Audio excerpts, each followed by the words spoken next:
हरे कृष्णा। आप सभी का स्वागत है आज के हमारे इस वीडियो में। अक्सर आपसे किसी ने पूछा होगा कि आप पूजा पाठ करते हो, माला जपते हो, भक्ति करते हो, आपको कैसे पता भाई भगवान आपकी प्रार्थना सुन रहा है? या कई बार हम खुद से ही पूछते हैं कि यार मैं ये सब चीज़ें कर रहा हूँ, क्या मेरी बात भगवान तक पहुँचती भी होगी? इस चीज़ को मैं कैसे समझूँ? तो जब हमसे लोग इस तरह का सवाल करते हैं कि भाई कैसे पता कि तुम्हारी बातें भगवान सुन रहा है, तुम्हारी प्रार्थना भगवान सुन रहा है, तो हम अक्सर उसके उत्तर में जवाब देते हैं कि देखो, जब भी मैं चैंटिंग करता हूँ तो मेरे माइंड को बहुत अच्छा लगता है, मेरे को भगवान का नाम लेता हूँ तो मेरे आंखों से आंसू आने लगते हैं, रोम रोम मेरे खड़े हो जाता है, मुझे ऐसा लगता है कि कोई डिवाइन एनर्जी है जो मेरे आसपास है, मुझे बहुत अच्छा महसूस होता है। तो लोग भी इसके उत्तर में जवाब देते हैं कि भाई ऐसा तो, ये कोई बड़ी बात नहीं है, ऐसा तो हो सकता है। अगर आप किसी भी टॉपिक को या किसी भी चीज़ को लेके बार बार उसको सोचे जा रहे हो तो माइंड ऐसा करता है। मतलब माइंड ह्यूमन साइकोलॉजी के हिसाब से अगर आप किसी टॉपिक को, किसी भी चीज़ के ऊपर बार बार ऐसा सोच रहे हो, ज़बरदस्ती सोचवाने का कोशिश कर रहे हो, तो वो चीज़ों को मैनिपुलेट करने लगता है, हेलुसिनेशन हो जाता है हमको, और हमको लगने लगता है कि हाँ ऐसा हो रहा है, पर रियलिटी में ऐसा कुछ होता नहीं है। ये तो एक माइंड गेम है, आपको एक तरीके का हेलुसिनेशन हुआ है बस, पर रियलिटी में ऐसा कुछ है नहीं।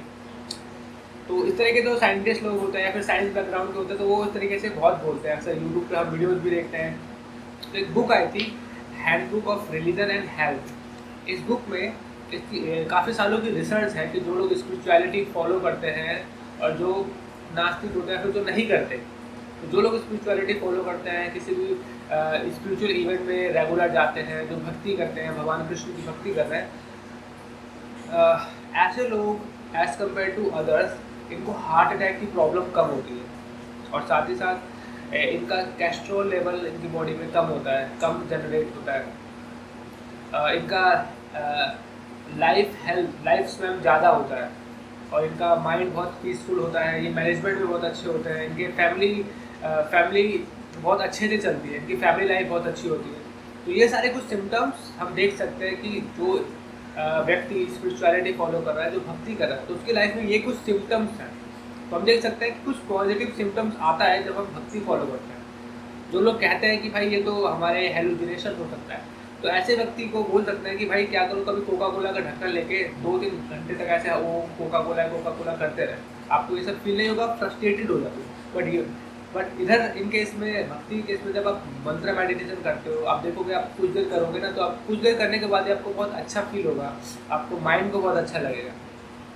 तो ये कुछ फ़र्क होता है जब हम भक्ति फॉलो करते हैं, तो ये कुछ पॉजिटिव चेंजेस हमारे लाइफ में आते हैं, पॉजिटिव ट्रांसफॉर्मेशन हमारे लाइफ में आता है। आप कुछ कर रहे हैं, आप कुछ भी कर रहे हैं, तो जाहिर सी बात है उसका एक रिजल्ट होगा, उसके कुछ सिम्टम्स होंगे कि अगर ऐसा हो रहा है तो मीन्स चीज़ें काम कर रही है, और ऐसा नहीं हो पा रहा है मतलब चीज़ें नहीं काम कर रही। तो वैसे ही हम देख सकते हैं, भक्ति हम कर रहे हैं तो हमारी लाइफ में पॉजिटिव ट्रांसफॉर्मेशन आता है।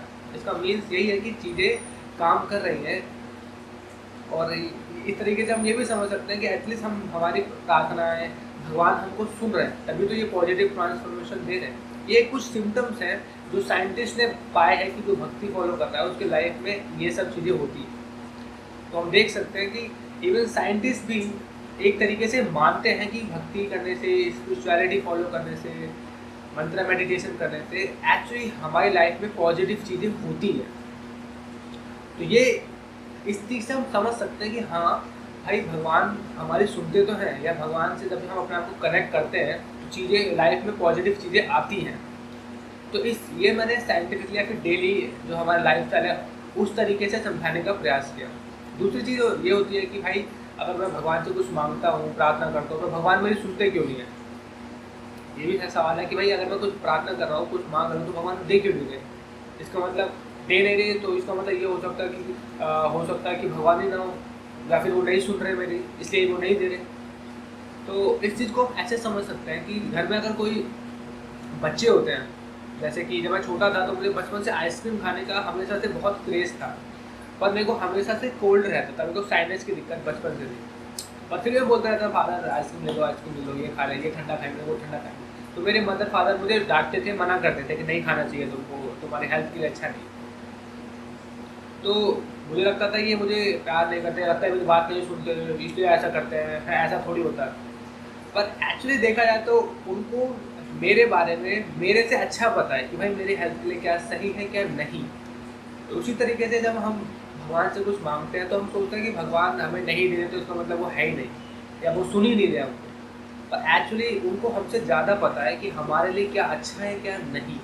हम सोचते हैं कि मैंने प्रार्थना करी तो भगवान अभी सुनेंगे, भगवान भगवान को मैं एडवाइस करूँगा और भगवान मान लेंगे। तो हम सोचते हैं कि भगवान को हमसे कम पता है, बट एक्चुअली उनको हमसे ज़्यादा पता है कि क्या चीज़ हमारे लिए सही है और क्या नहीं। तो ये चीज़ हमें पता होनी चाहिए कि हम हमारी जो कई बार इंस्टेंट चीज़ें नहीं सुनते भगवान, अगर नहीं हो रही तो इसका मतलब है कि भगवान ने हमारे लिए कुछ बेटर प्लान रखा हुआ है और उनको उनको लगता है कि इससे कुछ अच्छी चीज़ हमको दी जा सकती है या फिर जो हमारे लिए सही है वो हमको देना चाहते हैं। कई बार हम सोचते हैं कि फिर भी भगवान रिस्पॉन्ड क्यों नहीं करते हैं, है ना। मैं कैसे समझूँ इस चीज़ को। तो एक बहुत अच्छी स्टोरी है। एक बार ना बेचारा भीख मांगने वाला भिखारी बहुत अच्छा गाता था। वो किसी सेठ सेठाइन के घर पे गए, उसने उनके घर के बाहर आवाज़ लगाई, माई बाप कुछ दे दीजिए, ठाकुराइन कुछ दे दो, ठाकुर जी कुछ दे दो। तो जो आदमी था घर का मालिक, उसका एक स्वभाव था कि घर पे कोई भी आता था तो वो हमेशा कुछ ना कुछ देता था लोगों को खाने को। तो उसने अपने वाइफ से बोला कि इनको कुछ दे दीजिए। वाइफ रसोई गई और उसके लिए खाना एक प्लेट में रखा, उसको देने गई। तो भिखारी इतने सुंदर तरीके से गाना गा रहा था, बहुत अच्छे से गाना गा रहा था। तो उस मालिकिन को बहुत अच्छा लगा और बड़े ध्यान से सुनने लगी उसको। खूब देर हो गया, मालिक ने कहा यार ये खाना देने गई थी वापस ही नहीं आई, क्या बात हो गई। तो वो देखने गए तो उसने देखा कि वो आराम से उसको बैठ के सुन दिया और वो आराम से गा रहा है। तो उसने पूछा क्या हुआ, तुम अभी तक खाना क्यों नहीं दिया इसको। तो बोलती है कि एक्चुअली ना मुझे इतना अच्छा लग रहा था, ये इतने अच्छे से गाना गा रहा है, प्रेयर्स कर रहा है, तो मुझे इतना अच्छा लग रहा है कि मैं एक्चुअली मेरा मन कर रहा है कि मैं उसको और सुनते जाऊँ, जिस वजह से मैंने उसको दिया नहीं। तो कई बार इसको हम अपने लाइफ से भी कनेक्ट सकते हैं कि जब हम प्रे करते हैं तो भगवान को अच्छा लगता है जब हम उससे प्रे करते हैं। और कई बार वो हमें चाहते हैं कि हम प्रे करें, इस तरीके से वो चाहते हैं कि हम प्रे करें। एक्चुअली वो सुन रहे हैं बट वो चाहते हैं हम और करें, और उनको अच्छा लगता है जब आप ऐसा करते हैं। तो इस तरीके से हम चीज़ों को समझ सकते हैं कि हमारी लाइफ में क्या भगवान हमारे प्रेयर सुनते हैं या नहीं सुनते। तो मैंने इस 3 बातों से आपको बताने का प्रयास किया। तो आज की वीडियो यही समाप्त करूँगा। तो आज की वीडियो में मैंने बताया कि कैसे साइंटिफिकली प्रूव है कि जब हम स्पिरिचुअलिटी फॉलो करते हैं, भक्ति फॉलो करते हैं, तो क्या पॉजिटिव सिम्टम्स हमारी लाइफ में आते हैं। दूसरा मैंने एनालॉजी देने का प्रयास किया कि एक माता पिता और एक छोटे बच्चे का।